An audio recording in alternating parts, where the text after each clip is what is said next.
आयुष्यात खरंच असे कधी कधी अनुभव घडतात ना की श्री स्वामी समर्थ स्वतःच आपल्याला मदत करायला आलेत की काय असं वाटतं.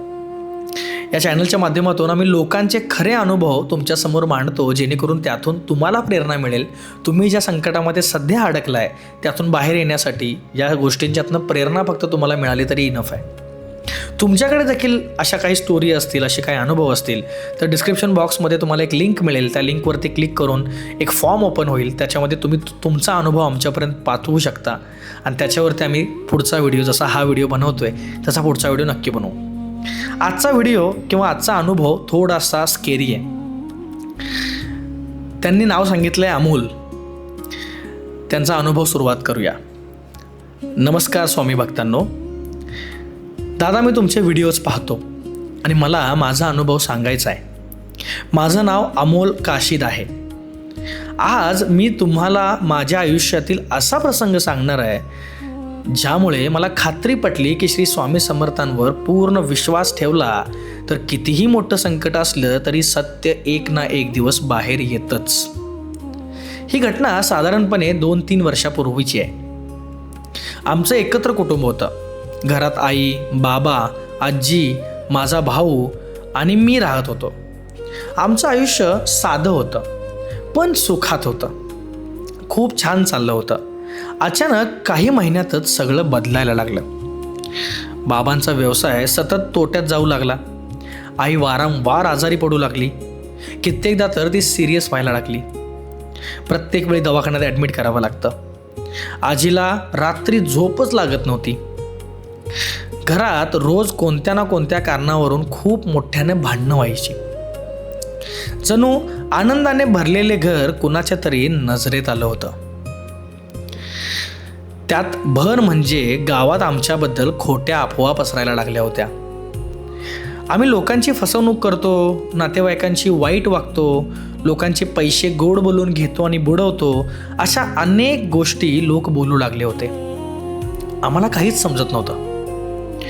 या सगळ्यामागे कोण आहे याचा काहीच अंदाज लागत नव्हता. एक दिवस मी खूप अस्वस्थ होतो. जवळच्या श्री स्वामी समर्थ मठात गेलो. मठात प्रवेश करताच मनाला एक वेगळी शांतता मिळते. हे तुम्हाला देखील माहिती आहे. मी स्वामींच्या मूर्तीसमोर बसलो आणि डोळे मिटून फक्त एकच प्रार्थना केली. स्वामी, जर आमच्यावर अन्याय होत असेल तर मला योग्य मार्ग दाखवा. मला सत्य समजू द्या स्वामी. त्यानंतर काही वेळ मी शांत बसलो. घरी परतताना अचानक माझ्या मनात एक विचार वारंवार येत होता.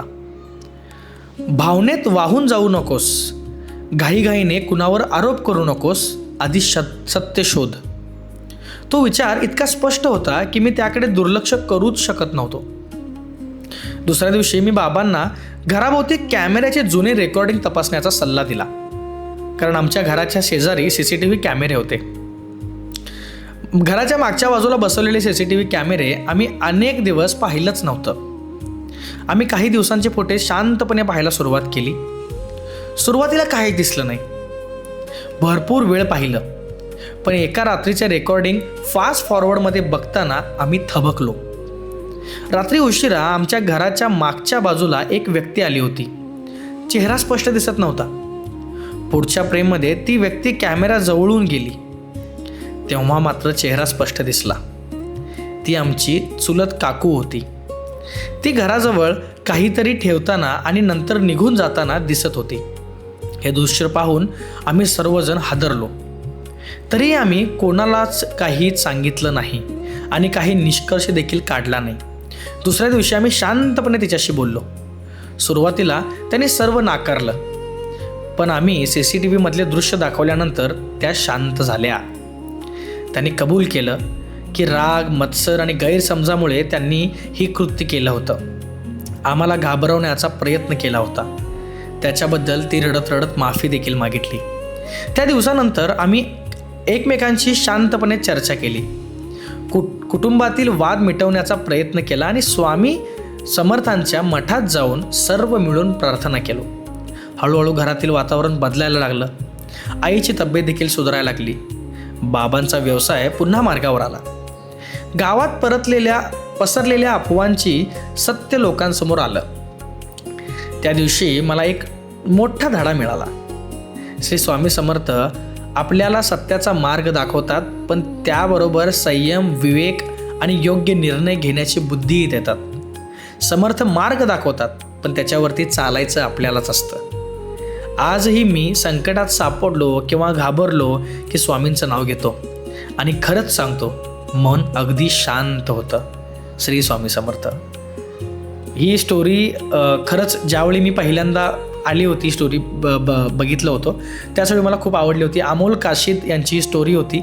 अमोल दादा, खरंच तुम्हाला मनापासून धन्यवाद द्यायचा आहे. अशा स्टोरींच्यामुळं लोकांच्या मनामध्ये खूप प्रभाव पडतो.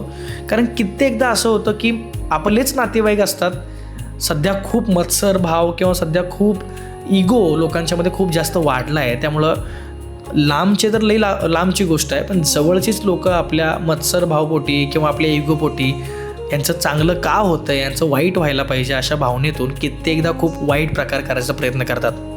आणि त्यावेळी ते आपलीच माणसं असल्यामुळं त्यांच्याबरोबर आपल्याला भांडता येत नाही किंवा त्यांच्याबरोबर आपल्याला दोन हात करायचा काही संबंध नसतो. त्यावेळी फक्त आणि फक्त आपली मेंटॅलिटी शांत ठेवणं आणि आपण स्ट्रॉंग राहणं खूप गरजेचं असतं.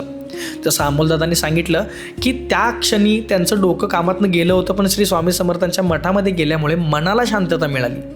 आणि कित्येकदा तुम्ही पाहिलं असेल तुमच्या देखील आयुष्यामध्ये ज्यावेळी संकट येतं ना, त्यावेळी ज्यावेळी तुम्ही घाबरता तोच काय तो काळ असतो प्रॉब्लेमचा.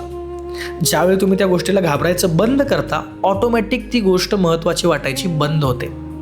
आणि ते घाबरणं किंवा भिणं किंवा कुठल्या तरी गोष्टीला आपण थबकणं, टेन्शन घेणं, या गोष्टींच्यामुळंच आपलं डोकं शांत राहत नाही आणि आपण योग्य निर्णय घेऊ शकत नाही. आणि त्यासाठीच कित्येक अनुभवामध्ये मी पाहिले की लोकांचं डोकं, लोकांचं मन हे स्वामी समर्थांच्या मठामध्ये जाऊन शांत बसल्यामुळे खरंच शांत होतं. याचा अनुभव मी देखील घेतला आहे. अशा अनेक अनुभव आहे चॅनलवरती. नवीन असाल तर सबस्क्राईब करायला विसरू नका, कारण तुम्ही सगळे व्हिडिओ बघताय पण सबस्क्राईब करत नाही आहे. या चॅनलच्या माध्यमातून मला एवढंच हवं आहे की जसं आता लोक स्टोऱ्या पाठवत आहेत, त्या वेगवेगळ्या स्टोऱ्यातून तुमच्या म्हणजे प्रेक्षकांच्या आयुष्यात जर असे काही प्रॉब्लेम्स असतील तर ते सॉल्व्ह होतील किंवा त्यातून बाहेर येण्यासाठी स्वामी समर्थ त्यांना मार्ग दाखवतील की असं दुसऱ्यांच्या सोबत पण घडलं आहे. त्यामुळे तुमच्याबरोबर जर काही घडतं आहे तर त्याच्यातून बाहेर कसं पडलं पाहिजे हे तुम्हाला या अनुभवातून कळेल. बाकी आपण भेटू पुढच्या अनुभवामध्ये. तोपर्यंत जय श्री स्वामी समर्थ.